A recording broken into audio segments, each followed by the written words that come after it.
கர்த்தருடைய மகா பரிசுத்தமுள்ள நாமத்துக்கு மகிமை உண்டாகட்டும். ஆண்டவரும் உலக இரட்சகரும் உயிர்த்தெழுந்தவருமாயிருக்கிற இயேசு கிறிஸ்துவின் ஈடு இணையற்ற இன்ப நாமத்திலே இந்த ஆராதனைக்கு ஆர்வத்தோடு வந்திருக்கிற உங்கள் அனைவருக்கும் கிருபையும் சமாதானமும் திரளாய் பெருகட்டும் என்று மனதார உங்களை வாழ்த்துகிறேன். பிதா, குமாரன், பரிசுத்த ஆவியானவர் தாமே இன்றைக்கு பிரத்யட்சமாய் உங்கள் ஆவி, உங்கள் ஆத்மா, உங்கள் சரீரத்துக்கு என்ன வார்த்தை தேவையோ அதை அடியானை வாயாய் பயன்படுத்தி ஆண்டவருடைய கிருபையுள்ள வார்த்தைகளை வேதத்திலிருந்து வெளிப்படுத்தி நீங்க வாழ்நாளெல்லாம் மகிழவும் எல்லாவற்றிலும் வாழ்ந்து சுகமாயிருக்கவும் கர்த்தருடைய மகிமையின் வருகையில மாசற்ற மனவாட்டியாய் மிகுந்த மனமகிழ்ச்சியோடு காணப்பட ஆண்டவர் கிருபை செய்வாராக. சத்தமாய் ஆமேன் சொல்லலாமே. இன்றைய நாளின் வேத பகுதி மத்தேயு சுவிசேஷம் 5ஆம் அதிகாரம். இந்த 5வது அதிகாரத்தை ரத்தின சுருக்கத்தை மட்டும் நான் உங்களுக்கு வெளிப்படுத்துவேன். இது இயேசு கிறிஸ்து மலையிலே இருந்து திரளான ஜனங்கள் அவரை நோக்கி அவருடைய உபதேசத்தை கேட்க வந்தபோது இயேசு கிறிஸ்துவனுடைய சீஷர்களும் சூழ்ந்திருந்த வேளையிலே 3 அதிகாரங்களை அவர்களுக்கு போதித்தார். 3 நாட்களால் போதிக்கப்பட்ட அந்த 3 அதிகாரங்களும் இயேசு எந்த நோக்கத்திற்காக, இயேசுனுடைய உள்ளத்தின் ஏக்கம், நியாயப்பிரமாணம், தீர்க்க தரிசனம், பரிசுத்த வேதாகமத்தின் எழுத்துக்கள், அதனுடைய யதார்த்தங்கள், அதனுடைய உண்மைத்தன்மைகள் ஒவ்வொரு பேரும் அறிய வேண்டும் என்ற ஆர்வத்தோடு தான் இந்த பிரசங்கத்தை ஆண்டவராகிய இயேசு கிறிஸ்து பிரசங்கித்தார். இந்த பிரசங்கம் உலக பிரசித்தி பெற்ற பிரசங்கம். இந்த 3 அதிகாரங்களையும் யாரெல்லாம் வாசிக்கிறார்களோ, இயேசு கிறிஸ்துவனுடைய மலை பிரசங்கத்தை குறித்து யாரெல்லாம் வாஞ்சித்து அதை தியானிக்கிறார்களோ அவர்கள் வாழ்க்கையிலே பெரிய மாற்றமும், அவர்களை கொண்டு தேவன் தேசத்திற்கு பெரிய ஆசீர்வாதத்தையும், எல்லாவற்றுக்கும் மேலாக அவர்கள் சத்தியத்தை அறிந்து சத்தியத்தின்படி வாழ்ந்து பரலோக ராஜ்யத்துக்கு போகக்கூடிய பிரவேசத்தை கொடுத்திருக்கிறார். நம்முடைய இந்தியா பாரத தேசத்தின் பிதா என்று சொல்லப்படுகிற மகாத்மா காந்தியடிகள் இந்திய சுதந்திர போராட்டத்துக்காக பல பிரயாசங்களை பட்டு எவ்வளவோ முயற்சி எடுத்தும் தோல்வி மேல் தோல்வியை பார்த்தவுடனே அவர் மனதுக்குள்ளே ஒரு தீர்மானம் எடுத்தார். இந்த ஆங்கிலேயர்கள் நம்ம நாட்டை விட்டு போக வேண்டுமானால் என்ன செய்வதென்று அவர் யோசித்துக் கொண்டிருக்கும் போது வில்லியம் பெட்டர்மேன் என்கின்ற ஒரு மிஷனரி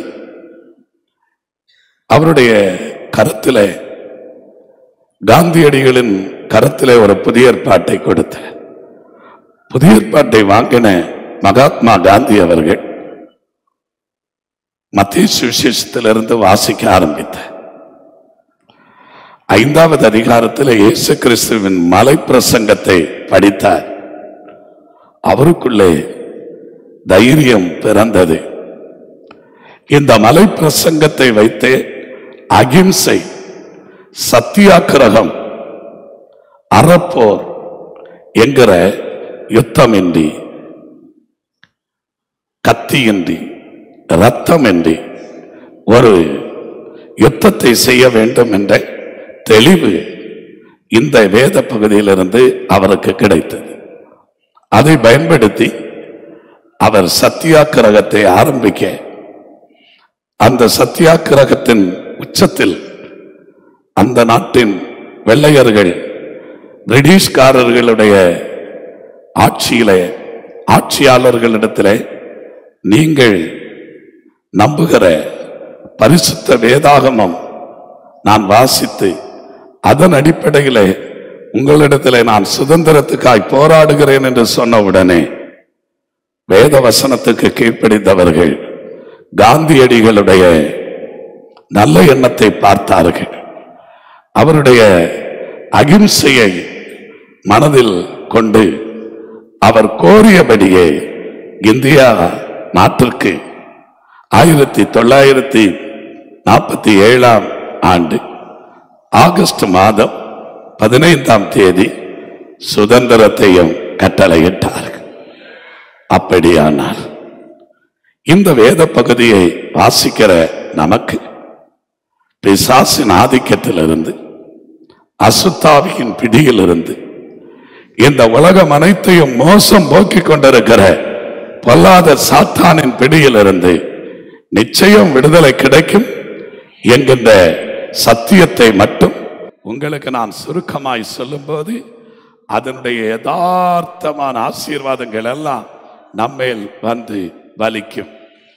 எந்த நோக்கத்திற்காக பிதாவாகிய தேவன் இயேசு கிறிஸ்துவை இந்த பூமிக்கு அனுப்பி இந்த வார்த்தைகளை அவர் மூலமாய் வெளிப்படுத்தி நம்முடைய காதுகளிலே கேட்கச் செய்து இந்நாள் வரைக்கும் கோடிக்கணக்கான மக்கள் இந்த சத்தம் கேட்டு தங்கள் வாழ்க்கையை சத்தியத்துக்குள்ளே வாழ வேண்டிய வழிமுறைகளை கற்றுக்கொண்டு அவர்கள் விண்ணகத்தில் இளைப்பாறிக் கொண்டிருக்கிறார்கள்.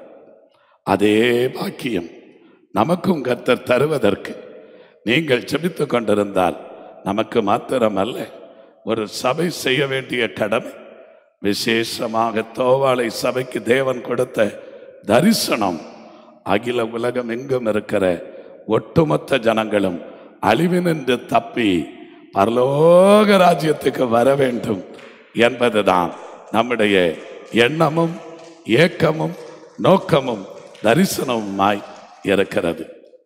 ஆண்டவருடைய பிள்ளைகளே, இந்த உலகத்திலே மனிதன் எவ்வளவு வேதனைப்படுகிறான். ஒவ்வொரு நாளும் அதன் பாடுகள், எவ்வளவு பிரச்சனைகள். ஐயோ, இந்த தேகத்தை விட்டு எப்பொழுது எனக்கு ஒரு இளைப்பாறுதல் கிடைக்கும், எப்பொழுது ஒரு நிம்மதியான வாழ்க்கை கிடைக்கும் என்று ஏங்கி ஏங்கி ஏமாற்றம் அடைந்து கொண்டிருக்கிற இந்த உலகத்திலே இந்த பரிசுத்த வேதாகமத்தின் மலை பிரசங்கத்தை படித்து எல்லாரும் மனமகிழ்ச்சியும் ஆறுதலும் அடைந்து இந்த பூமியிலே ஆண்டவருடைய சித்தம் செய்து ஆண்டவருடைய ராஜ்யத்துக்கு அவகாசி ஆவார்கள் என்ற நல்ல நோக்கத்தோடு இந்த வேத பகுதியை உங்களோடு பகிர்ந்து கொள்வதிலே மற்றற்ற மகிழ்ச்சி அடைகிறேன். வாசிக்க கேட்போமா? அவர் திரளான ஜனங்களை கண்டு மலையின் மேல் ஏறினார். இயேசு மலையின் மேல் ஏறினாராம். அவர் உட்கார்ந்த பொழுது, இயேசு உட்கார்ந்த பொழுது அவருடைய சீஷர்கள் அவரிடத்தில் வந்தார்கள். இயேசுவின் சீஷர்கள் அவரிடத்தில் வந்தார்கள். அப்பொழுது அவர் தமது வாயை திறந்து அவர்களுக்கு உபதேசித்து சொன்னது என்னவென்றால் போதும். சீஷர்கள் யார்? 12 பேர் மட்டும்தானா? இல்லவே இல்லை. இயேசு கிறிஸ்துவுக்கு மேலும் 70 சீஷர்கள், அதற்கு மேல் 500 சீஷர்கள். ஆண்டவர் சொன்னார், ஊழியம் செய்த நாட்களிலே திரளான சீஷர்கள். யாரெல்லாம் இயேசுவின் வார்த்தைக்கு கீழ்ப்படிந்து அவரை பின்பற்றினார்களோ, அந்த குருவை பின்பற்றினவர்கள் எல்லாரும் இயேசு என்ற குருவுக்கு சீஷர்கள். அந்த நாட்களிலே அவருடைய பிரசங்கத்தை கேட்க ஒரே பிரசங்கத்தில் ஏறக்குறைய 5000 புருஷர்கள் இருந்தார்கள். ஸ்திரீகள், பிள்ளைகள், இப்படி திரள் கூட்டம். அவர் பிரசங்கம் பண்ணினார். அவர்கள் எல்லாரும் சீஷர்களாக ஆண்டவருடைய உபதேசத்தை கேட்டார்கள். அப்பொழுது அவர் தமது வாயை திறந்து உபதேசித்தது என்னவென்றால், ஆவியில் எளிமையுள்ளவர்கள் எளிமையுள்ளவர்கள் பாக்கியவான்கள். பாக்கியவான்கள். பரலோக ராஜ்யம் அவர்களுடையது. முதலாக உங்களுக்கு ஒரு ஆவி இருக்கிறது. அது தேவன் தந்த ஈவு. அதிலே பரிசுத்த ஆவி இணையும் போது எளிமையான வாழ்க்கை வந்துவிடும். எந்த மனிதனுக்குள்ளே பரிசுத்த ஆவியானவர் வருகிறாரோ அந்த மனிதன் எளிமையை விரும்புவான், பெருமையை, வீண் ஆடம்பரத்தை வெறுப்பான். ஆவிக்குரிய மேட்டிமை இல்லாம ஆவிக்குரிய ஒரு தாழ்மை அவனுக்குள்ளே வரும். எளிமையான ஆவிக்குரிய வாழ்க்கையை, சாந்தமான வாழ்க்கை வாழுவான். அவர்களுக்கு தான் பரலோக ராஜ்யம் என்று சொன்னான். அடுத்து என்ன சொன்னார் பாருங்கள். துயரப்படுகிறவர்கள் பாக்கியவான்கள். பாக்கியவான்கள். அவர்கள் ஆறுதல் அடைவார்கள். ஆறுதல் இல்லாமல் இருக்கிறீர்கள். இன்றைக்கு துயரப்பட்டு கொண்டிருக்கிறீர்களா? துயரத்தை குறித்து முறுமுறுக்காதிருங்கள். எனக்கு துன்ப துயரம் வந்து விட்டது என்று தெய்வத்திடத்தில் கோபம் கொள்ளாம, துயரம் வந்தது நல்லது, உம்முடைய பிரமாணத்தை கற்றுக்கொள்ளுகிறேன், இந்த துயரம் வந்ததினால்தான் நான் தெய்வத்தை தேடி வந்தேன், மழையென்றும் பாராமல், மழையென்றும் பாராமல், வெயிலென்றும் பாராமல், எந்த பிரச்சனையா இருந்தாலும் வனாந்திரத்தை நோக்கி, ஆண்டவர் இருக்கிற இடத்தை நோக்கி தேடி வந்தேன். காரணம் எனக்கு வந்த துயரம். இப்பொழுது துயரப்படுகிறீர்களா? நீங்கள் பாக்கியவான்கள், ஆறுதல் அடைவீர்கள். இந்த துயரம் தேவனண்டை உங்களை சேர்த்திருக்கிறது, நீங்கள் ஆறுதல் அடைவீர்கள் என்றார். அடுத்து ஆண்டவர் சொன்னார், சாந்த குணமுள்ளவர்கள் பாக்கியவான்கள். சாந்த குணம் உள்ளவர்கள் பாக்கியவான்கள். அவர்கள் பூமியை சுதந்தரித்துக் கொள்ளுவார்கள். அவர்கள் தான் பூமியை சுதந்தரிக்க முடியும். அந்த வெள்ளையர்களிடத்திலிருந்து இந்தியாவை மீட்டுக் கொள்வதற்கு சர்தார் வல்லபாய் பட்டேல் போன்றவர்கள் தீவிரவாதத்தை கையாண்டார்கள். அவர்களால் பூமியை சுதந்தரிக்க முடியாது. இதை அறிந்துதான் காந்தியடிகள் சாந்த குணத்தோடு, எளிமையான உடையோடு போராட ஆரம்பித்தார் இந்தியாவை சுதந்தரிக்க. இன்றைக்கு நீங்களும் நானும் இவ்வளவு சுதந்திரமாய் இருப்பதற்கு காரணம், காந்தியடிகள் இந்த வசனத்தை வாசித்தார்கள். சாந்த குணமுள்ளவர்கள் பாக்கியவான்கள், அவர்கள் பூமியே சுதந்தரிப்பாங்க. பெரியமானவர்களே, இதனுடைய கருத்து என்ன? நீங்களும் நானும் சாந்த குணமுடையவர்களாக இருந்தால் இதே பூமியை இயேசு கிறிஸ்து 1000 வருடம் ஆட்சி செய்ய நிச்சயம் வருவார். அந்த ராஜ்யம் யாருக்கும் விட்டு கொடுக்கப்பட மாட்டாது. அவரே ஆளுகை செய்வார். அவரோடு கூட நாமும் அவரோடு ஆளுகை செய்வோம். அப்பொழுது பூமியை சுதந்திரித்துக் கொண்டோம் என்ற தெளிவு நமக்கு வந்துவிடும். ஆகவே சாந்த குணமுள்ளவர்கள் பாக்கியவான்கள், அவர்கள் பூமியை சுதந்திரித்துக் கொள்ளுவார்கள். இன்றைக்கு ஆண்டவர் அந்த சாந்த குணத்தை நிச்சயம் உங்களுக்கு தருவார். நீதியின் மேல் பசி தாகம் உள்ளவர்கள் பாக்கியவான்கள், அவர்கள் திருப்தி அடைவார்கள். திருப்தி இல்லாத வாழ்க்கையில வாழ்ந்து கொண்டிருக்கிறோம். அநீதியை மனிதன் தேடும் போது நீங்கள் நீதியின் மேல் பசி தாகம் உடையவர்களாய் வாழணும். கையை தூக்கி சொல்லுங்க, 2 கையை தூக்கி சொல்லுங்க. எனக்கு நீதியின் மேல பசி தாகம் வரணும், அநீதி எல்லாம் நீங்கணும். அப்படி என்று நீங்க வாயை திறந்து அடுக்கிடுங்க, உங்க வாழ்க்கையில திருப்தி உண்டாகுமாம். இரக்கம் உள்ளவர்கள் பாக்கியவான்கள், அவர்கள் இரக்கம் பெறுவார்கள். ஏழைக்கு இறங்க வேண்டும், மற்றவர்கள் மேல் இரக்கம் காட்ட வேண்டும். நியாய தீர்ப்பிலே இரக்கம் மேன்மை பாராட்டும் என்று ஆண்டவர் சொல்லுகிறார். அந்த இரக்கத்தை ஆண்டவர் நமக்கு தர நாம் பிரார்த்தனை செய்ய வேண்டும். இரக்கம் உள்ளவர்கள் பாக்கியவான்கள், அவர்கள் இரக்கம் பெறுவார்கள்.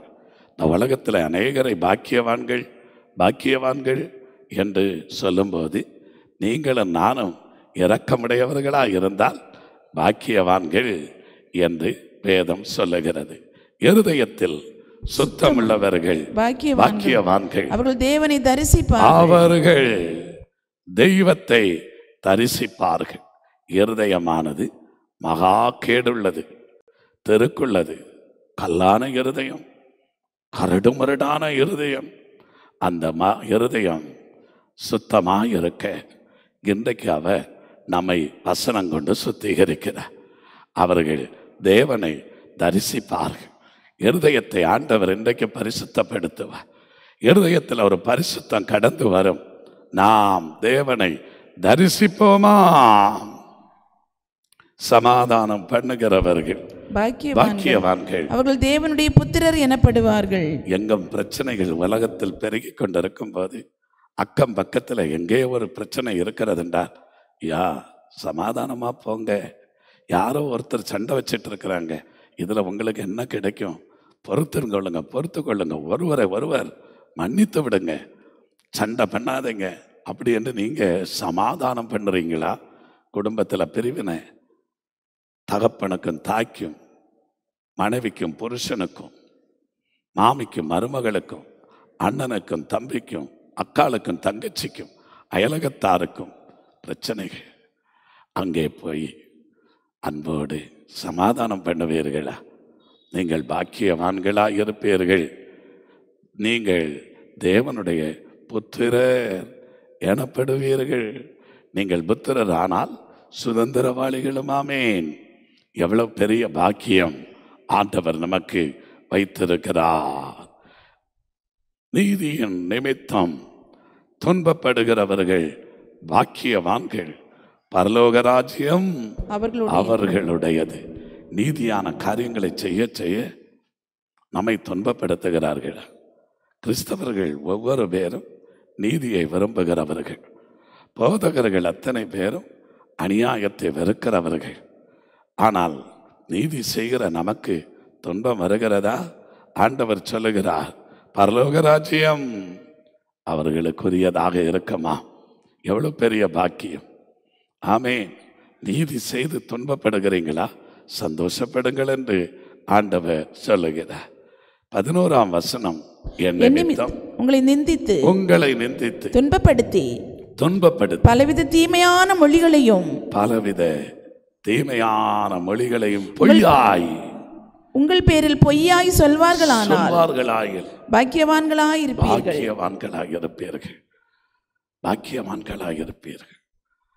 நம்மை குறித்து, நம்முடைய தவறை குறித்து, உண்மையிலே நாம் தவறு செய்தால் அதை குறித்து யாராவது சொன்னால் உடனே மனம் திரும்புங்கள், உடனே தாழ்த்துங்கள், உடனே ஆண்டவரிடத்தில், மெய்தான் ஆண்டவரே, நான் தவறு செய்தது உண்மைதான், மதியீனமாய் நடந்து விட்டது, என்னுடைய மதியீனத்தை மன்னியும், என் அக்கிரமத்தை மன்னியும், என் பாவத்தை மன்னியும், என் மீறுதலை மன்னியும்.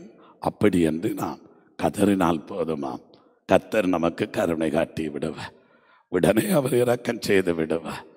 பாருங்கள், இந்த வசனம் எவ்வளவு ஆழமான அழகான ஒரு சத்தியத்தை சொல்லுகிறது. காரணம் இல்லாமல் நம்ம பகைக்கிறாங்களா? உடனே சந்தோஷப்பட்டு கலிகோருங்க. பொய்யாய் உங்க பேர்ல குற்றம் சாட்டுகிறார்களா? சண்டைக்கு போகாதீங்க. நான் என்ன தப்பு பண்ணனேன்? வெடிக்காதீங்க. இதுதான் தேவன் எனக்கு தந்த நல்ல தருணம். ஆமென். சந்தோஷப்பட்டு கலிகோரணுமா? நீங்க பணம் செலுத்தாமலேயே, காணிக்க செலுத்தாமலேயே பரலோகத்தில் உங்கள் பொக்கிஷம் பெரிதாயிருக்கும். ஆமென். பாக்கியவான்களாயிருப்பீர்களாம். சந்தோஷப்பட்டு கலிகூற வேண்டுமாம். சந்தோஷப்பட்டு கலிகூற வேண்டுமாம். எப்படி முடியும்? நம்மளை குறித்து யாராவது நிந்தித்தார், அவமானப்படுத்தினார், வெக்கி நாணி தலை குனிந்து, ஐயோ என் மேலே இந்த பொல்லாத காரியங்களை வாரி இறைக்கிறாங்களே அப்படின்னு முடங்கி கிடைக்கத்தான் முடியும். ஆனால் ஆண்டவர் சொல்லுகிற, சந்தோஷப்பட்டு கலிகூறுங்க. பரலோகத்தில் உங்களுக்கு பலன் மிகுதியாயிருக்கும். எவ்வளவு பலன் இருக்குமா தெரியுமா? இந்த உலக வாழ்க்கை கொஞ்ச காலம். பரலோக வாழ்க்கை நிரந்தரமானது. அங்கே பலன் மிகுதியாயிருக்குமா? உங்களுக்கு முன்னிருந்த தீர்க்கதரிசிகளையும் அப்படியே துன்பப்படுத்தினார்களாம். ஆமென் சொல்லுங்க. எனக்கு மட்டுமில்லை இந்த துன்பம், உண்மையான ஊழியக்காரர்களுக்கும் உத்தமமான தீர்க்கதரிசிகளுக்கும் இந்த துன்பம் இருந்திருக்கிறது. ஆகவே நான் இதில் துவண்டு போவதில்லை என்று சொல்லுங்களாம்.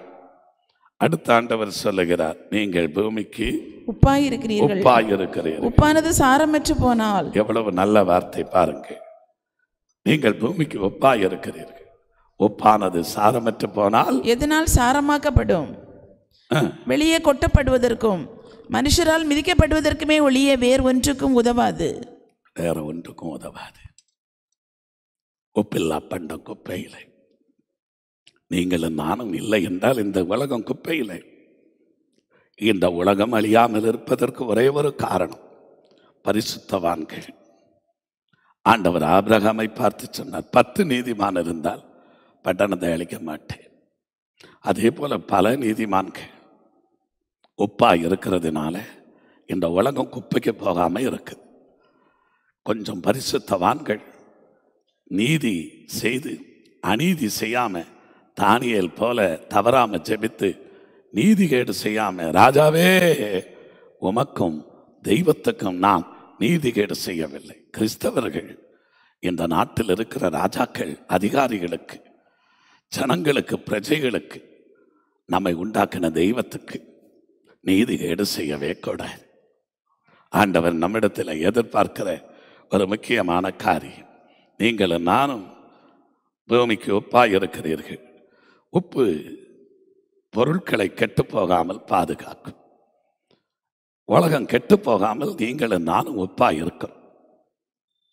சுவை மிகுந்தது, சுவையை ஊட்டு, உணவுக்கு சுவை ஊட்டுகிறது. இந்த உலகத்தில் இருக்கிற எல்லா காரியங்களும் சுவையாய், நாக்குக்கு உள்ளத்துக்கு உப்புடையவர்களாய் இருக்க நாம் சுவை ஊட்டுகிறவர்களாய் இருக்க வேண்டும் என்று ஆண்டவர் விரும்புகிறார். 14ஆம் வசனம், நீங்கள் உலகத்துக்கு வெளிச்சமாய் இருக்கிறீர்கள். உலகத்துக்கே வெளிச்சம். உலகத்துக்கு வெளியாய் வந்தவர் இயேசு. அவருடைய வெளிச்சம் சந்திரனில் பட்டு இரவிலே பிரகாசிக்கிறது போல கிறிஸ்துவென்ற அறிவாகிய ஒளி நமக்குள்ளே வந்து நாம் உலகத்தில் பிரகாசிக்கிறோம். இந்த உலகத்துக்கு நம்ம தான் வெளிச்சம் காட்டுறோம். எலக்ட்ரிசிட்டி வெளிச்சத்தை விட இந்த உலகம் இருளின் ஆதிக்கத்திலிருந்து, அறியாமை இருளிலிருந்து இந்த உலகம் ஆச்சரியமான ஒளியை அடைவதற்காக நீங்களும் நானும் உலகத்துக்கு வெளிச்சமாய் இருக்கிறோம் என்று ஆண்டவர் சொல்லுகிறார். மலையின் மேல் இருக்கிற பட்டணம் மறைந்திருக்க மாட்டாது. கர்த்தருக்கு ஸ்தோத்திரம். அடுத்து நீங்க வாசிங்கள், நீங்கள் மறைந்திருப்பதில்லை, நீங்கள் மலை மேல் இருக்கிற பட்டணம். அடுத்த வசனம் என்ன சொல்லுகிறது பாருங்கள். விளக்கை கொளுத்தி மரக்காலால் மூடி வைக்காமல் விளக்கு தண்டின் மேல் வைப்பார்கள்.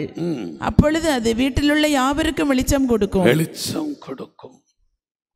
நீங்க எல்லாருக்கும் வீட்டுல வெளிச்சங்களா இருக்கணும்.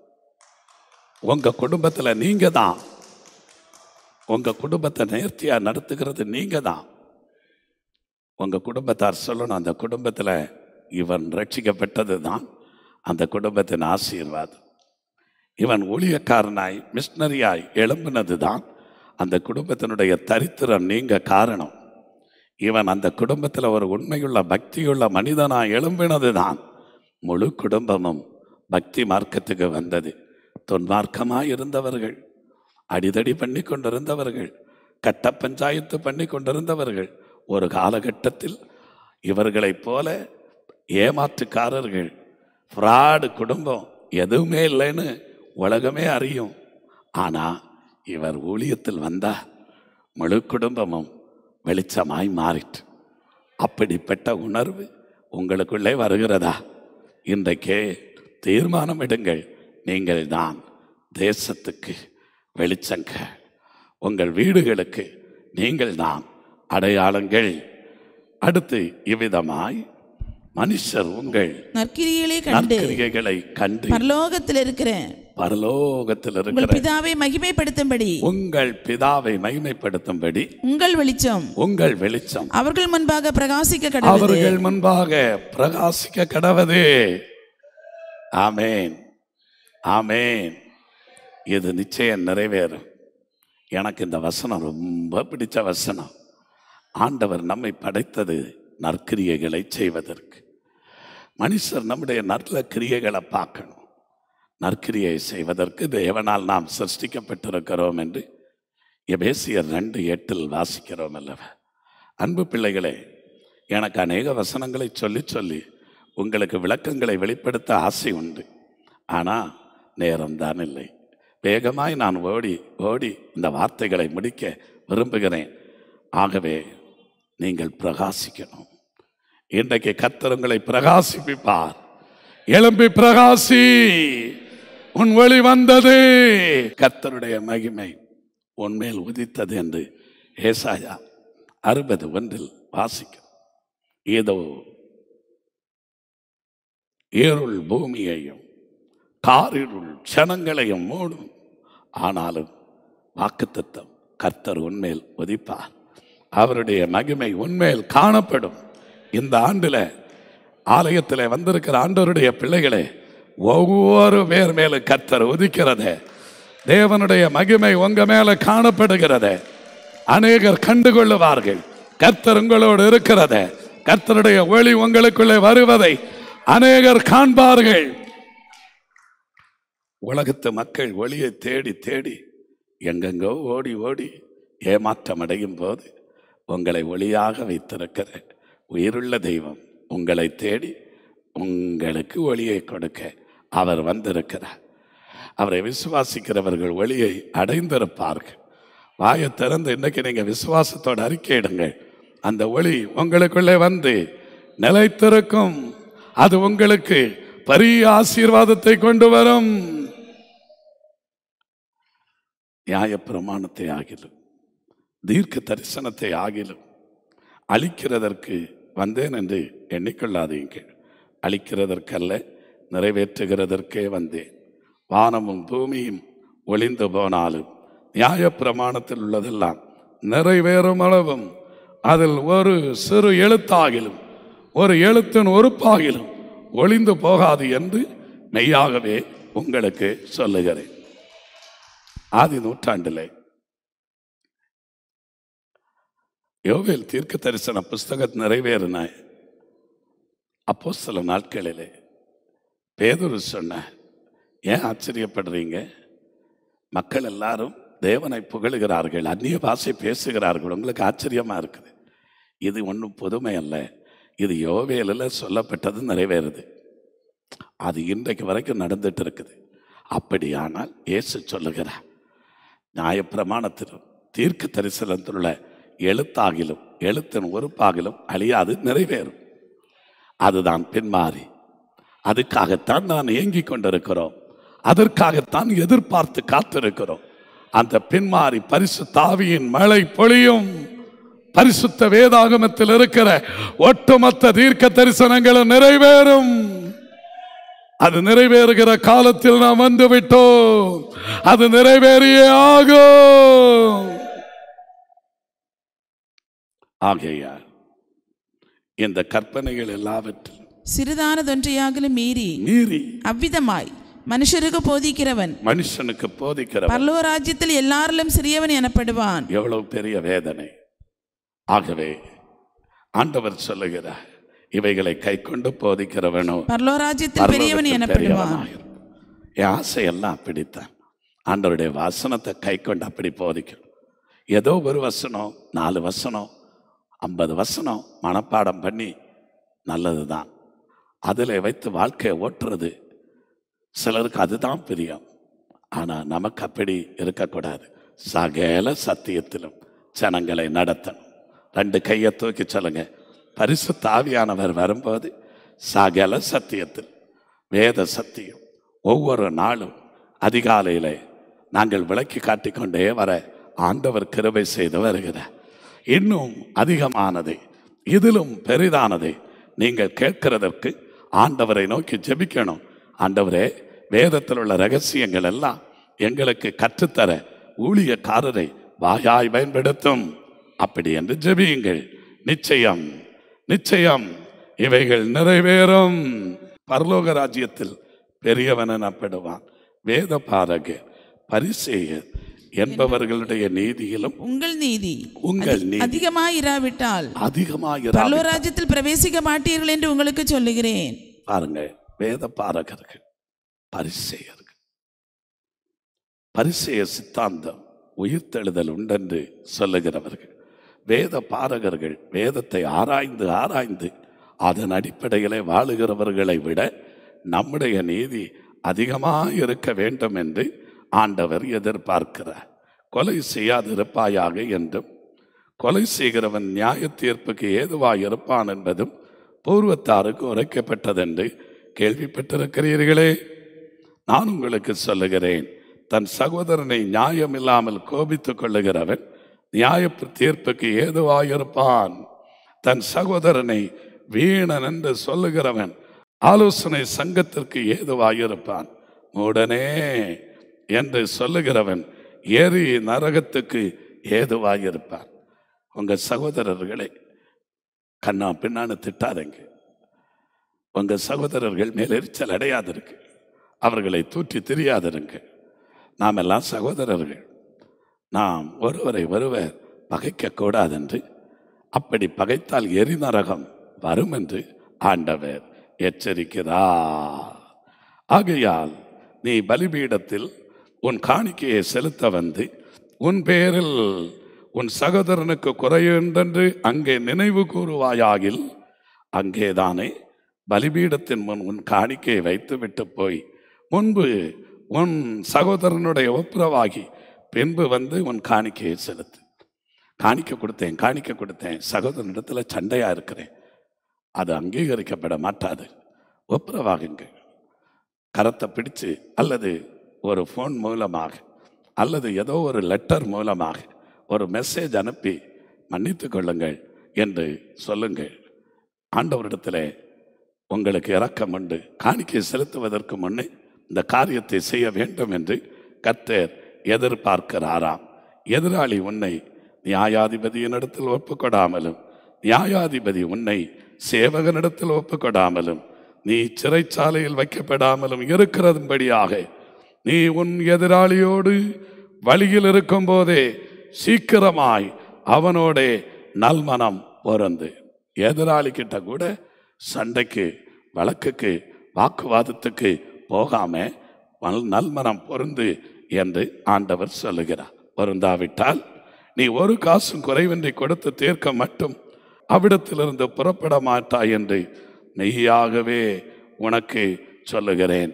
27வது வசனத்தை வாசிக்க கேட்போமா?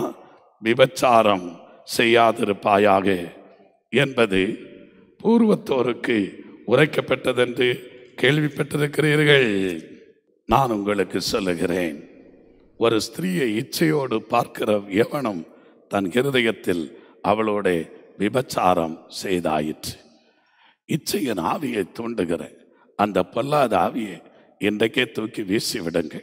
அது பெரிய பாவத்துக்கு நேராக நம்மை தள்ளிவிடும். கண்கள் தான் இச்சைக்கு காரணம். எல்லாரையும் பரிசுத்த கண்களோடு பார்க்க உங்கள் கண்களை பரிசுத்தப்படுத்துங்கப்பா என்று ஆண்டவரிடத்தில் கேளுங்கள்.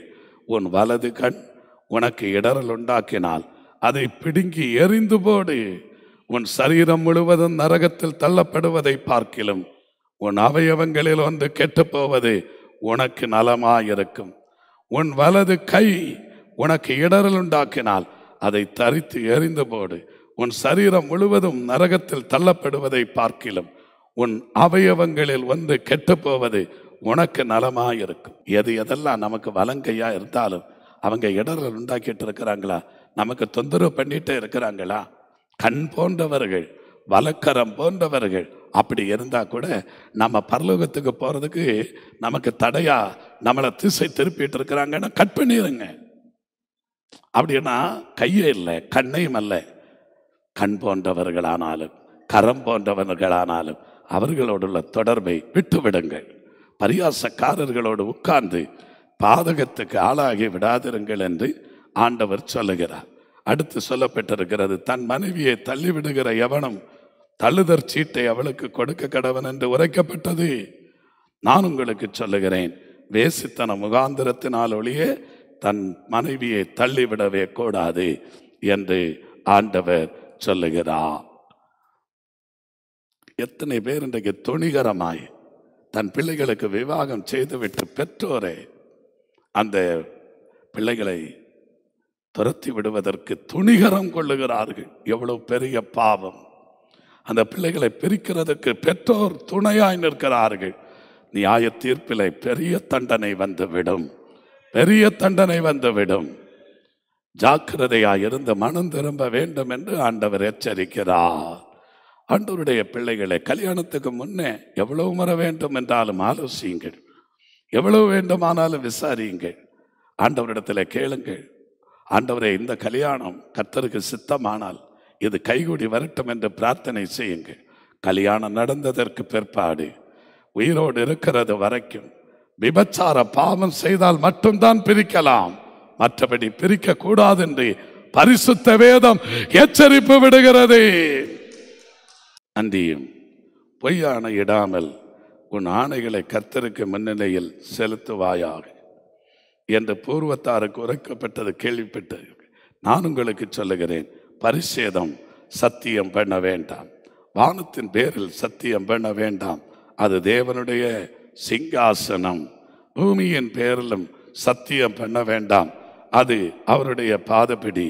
எருசலேமின் மேலும் சத்தியம் பண்ண வேண்டாம், அது மகாராஜாவின் நகரம்.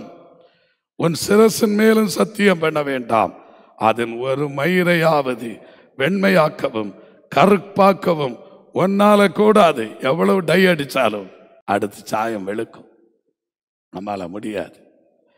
சத்தியம் பண்ணாதிருங்க. உள்ளதை உள்ளதென்றும் இல்லதது இல்லதென்றும் சொல்லுங்கள். இதற்கு மிஞ்சினது தீமையினால் உண்டாயிருக்கும். உண்மையை பேசுங்க, பொய்யை கலைந்து விடுவோம். பெரிய ஆசீர்வாதத்தை நாம் பெற்றுக்கொள்ள போகிறோம். கண்ணுக்கு கண் பல்லுக்கு பல்லென்று உரைக்கப்பட்டதை கேள்விப்பட்டிருக்கிறீர்கள். நான் உங்களுக்கு சொல்லுகிறேன், தீமையோடு எதிர்த்து நிற்க வேண்டாம். ஒருவன் உன்னை வலது கன்னத்தில் அறைந்தால் அவனுக்கு மறு கன்னத்தையும் திருப்பிக் கொடு. ஏதோ தவறுதலா யாரோ நம்ம தாக்கி விட்டாங்க, ஆத்திரம் பிடி வரும். சகோதரனே, நியாயம் இல்லாமல் என்ன அடிக்கிற, இன்னும் அடிக்கணும்னு விரும்புறியா, இதை அடிச்சுட்டு போ. அப்படி நாம் யார் சொல்லுகிறது? நம்ம மறைச்சு பார்த்தாலே என்னால் ஒக்கு விடுகிறாயா அன்று எரிந்து விழுகிறவர்கள் தான் நாம். ஒரு கடினமான வார்த்தையை சொன்னால், அது ஊழியக்காரர் சொன்னால் கூட சகிக்க முடியாமல் இருக்கிறவர்கள் நாம். அப்படி வேண்டாம் என்று ஆண்டவர் சொல்லுகிறார், அப்படி வேண்டாம் என்று கர்த்தர் சொல்லுகிறார். உன்னோடு வழக்காடி உன் வஸ்திரத்தை எடுத்துக்கொள்ள வேண்டும் என்று இருக்கிறவனுக்கு உன் அங்கேயும் விட்டுவிடு. ரட்சிப்பையை கரைபிடித்த பார்க்கிறார்கள். சரி, நீ எடுக்கிட்டு போ, எனக்கு திரும்ப அவர் ரட்சிப்பின் வஸ்திரம் தருவார். என்னை அவமானப்படுத்த நினைக்கிறாயா? உன் விருப்பம் புரிந்து கொள். ஆனால் எனக்கு கர்த்தர் கல்யாண வஸ்திரம், மகிமையின் வஸ்திரம், நீதியின் வஸ்திரம் தருவார் என்று நீங்கள் விசுவாசியுங்கள். ஆண்டவர் உங்களுக்கு நன்மை செய்வார். ஒருவன் உன்னை 1 மைல் தூரம் வர பலவந்தம் பண்ணினால் அவனோடு 2 மைல் தூரம் போ. உன்னிடத்தில் கேட்கிறவனுக்கு கொடு, உன்னிடத்தில் கடன் வாங்க விரும்புகிறவனுக்கு முகம் கோணாது. நம்மிடத்தில் பணம் இருக்கிறது, நமக்கு அவசர தேவையில்லை. அது அப்படி இருந்து என்ன பயன்? யாரோ கேட்குறாங்க, அவங்களுக்கு அவசியத்துக்கு கடன் கொடுக்கல். ஆனால் கர்த்தரிடத்தில் கேட்டு விட்டு கொடுங்கள். ஆண்டவரே, இந்த நபர் கடன் கேட்க வந்திருக்கிறார், நான் கொடுத்தால் இது அவர்களுக்கு பிரயோஜனப்படுமா? அவர்கள் எனக்கு தேவைப்படும் போது திரும்ப தருவதற்கு அவர்களுக்கு முகாந்திரம் உண்டாகுமா? அவர்களுக்கு முகாந்திரத்துக்கு ஆண்டவர் உதவி செய்வீரா என்று கேட்டு கொடுத்து பாருங்கள். நிச்சயம் உங்களுக்கு நன்மை உண்டாகும். ஆண்டவர் உங்களுக்கு இறங்குவார். உனக்கு அடுத்தவனை சிநேகித்து உன் சத்துருவை பகைப்பாயாக என்று சொல்லப்பட்டதை கேள்விப்பட்டிருக்கிறீர்கள். நான் உங்களுக்கு சொல்லுகிறேன், உங்கள் சத்துருக்களை சிநேகியுங்கள், உங்களை சபிக்கிறவர்களை ஆசீர்வதியுங்கள், உங்களை பகைக்கிறவர்களுக்கு நன்மை செய்யுங்கள், உங்களை நிந்திக்கிறவர்களுக்காகவும் உங்களை துன்பப்படுத்துகிறவர்களுக்காகவும் ஜெபம் பண்ணுங்கள். என் வாழ்க்கையில இந்த வசனம் அடிக்கடி எனக்கு என்னை ஊண்ட கட்டுகிறதாக இருக்கிறது. அநேகர் இடத்துல கேட்பாங்க, உங்களை நிந்தித்தாங்க, உங்களை தூத்தி தெரியுறாங்க, அநேகர் இடத்துல போய் உங்களை குறித்து வாசனை கெடுக்கிறாங்க. அவன் துஷ்டன்னு தெரிஞ்சும் நீங்கள் ஏன் கையெடுத்து அவங்களோட திரும்பவும் அவங்களிடத்துல பேசுகிறீங்க? அவங்கள ஓரமாக விட்டுருங்க. என்னுடைய இருதயம் என்ன சொல்லும் தெரியுமா? அவன் மனம் திரும்ப வேண்டும். அவன் சாகிறது ஆண்டவருக்கு பிரியமல்ல. அவன் துன்மார்க்கனாக இருந்தாலும் அவனுக்காக நான் பிரார்த்தனை செய்ய வேண்டும். அவனுக்கு தீமைக்கு தீமை செய்யக்கூடாது. தீமையை நன்மையினால் வெல்லுங்கள், தீமையை நன்மையினால் வெல்லுங்கள். பழிவாங்குதல் எனக்குரியது, நானே பதில் செய்வேன். இப்படிப்பட்ட போதனைகளை எப்போ கேட்பீர்கள்? எப்பொழுது ஏற்றுக்கொள்ளுவீர்கள்? எப்பொழுது அதை கடைபிடிப்பீர்கள்? நிச்சயம் கர்த்தர் உங்களை ஆசீர்வதிப்பார். இப்படி செய்வதனால் நீங்கள் பரலோகத்தில் இருக்கிற உங்கள் பிதாவுக்கு புத்திரராய் இருப்பீர்கள். இதெல்லாம் வேணும்னா இந்த இடுக்கமான வாசல்ல கொஞ்சம் பிரவேசித்து தான் ஆகணும். அதுக்கு மனம் விசாலம் வேணும். இடுக்கமான வாசலுக்குள்ள போகணும்னா மனம் விசாலமா இருக்கணும். மனம் குறுகினதா இருந்தா நீங்க இடுக்கமான வாசலுக்குள்ள போகவே முடியாது, போகவே முடியாது. வசனத்தை கொண்டு உரசுங்கள். வசனத்தை திராசிலே வைத்து உங்களை மறுதட்டிலே வைத்து தூக்கி பாருங்கள். தேவன் உங்களுக்கு இரக்கம் செய்வார். தேவன் உங்களுக்கு நன்மை செய்வார். ஆண்டவர் உங்களுக்கு இரக்கம் செய்வாராக. அவர் தீயோர் மேலும் நல்லோர் மேலும் தமது சூரியனை உதிக்க பண்ணி நீதி உள்ளவர்கள் மேலும் அநீதி உள்ளவர்கள் மேலும் மழையை பெய்ய பண்ணுகிறார். எல்லாருக்கும் தான் சூரியன், காற்று, தண்ணீர், மழை எல்லாம் எல்லாருக்கும் தான். ஆனால் பரலோகம் மட்டும் எல்லாருக்கும் பொதுவானதல்ல. ஆகவே நீங்கள் பரலோகத்துக்குரியவர்கள். நீங்கள் பரலோக வாசிகளாய்த்தான் வாழ வேண்டும். நீங்கள் ஆவிக்குரியவர்கள், ஆவியில் சிந்திக்க வேண்டும். நீங்கள் உலகத்தான் அல்ல. உலகத்தின் ஆவியை நீங்க பெறல. உலகத்தின் மனுஷனுக்குத்தான் மனுஷனுள்ள ஆவியை அண்டி எவன் மனுஷனுக்குரியவைகளை அறிவான்? அப்படி போல தேவனுடைய ஆவி என்று ஒருவனும் தேவனுக்குரியவைகளை அறிய மாட்டான். ஆகவே நீங்கள் தேவனுக்குரியவைகளை அறிய வேண்டுமானால் தேவ ஆவியை பெற்றுக்கொள்ள வேண்டும். உங்களை சிநேகிக்கிறவர்களையே நீங்கள் சிநேகிப்பீர்களானால் உங்களுக்கு பலன் என்ன? ஆயக்காரரும் அப்படியே செய்கிறார்கள் அல்லவா? உங்கள் சகோதரரை மாத்திரம் வாழ்த்துவீர்களானால் நீங்கள் விசேஷித்து செய்கிறது என்ன? ஆயக்காரரும் அப்படி செய்கிறாங்களே. பார்த்தீங்களா? எவ்வளவு எவ்வளவு காரியம். அவனுக்கு எனக்கும் சண்டை, அவனோட பேச மாட்டேன், அப்படி இருக்காதுங்க. ஒரு முகாந்திரம் உருவாகணும். அவன் தன் தவறை உணரணும். அவன் தன் பிழையை உணரணும். அவன் பிழையை உணர்ந்து வந்து ஐக்கியமாகணும். இது செத்தாலும் பேச மாட்டேன், அவன் வீட்டை மிதிக்கவே மாட்டேன், அவனை வழியில கண்டா நான் ஒதுங்கி போயிடுவேன். இந்த இருதயம் இருமாப்புடைய இருதயம். ஆனா ஆண்டவர் எதிர்பார்க்கிறது அது அல்ல, அது அல்ல.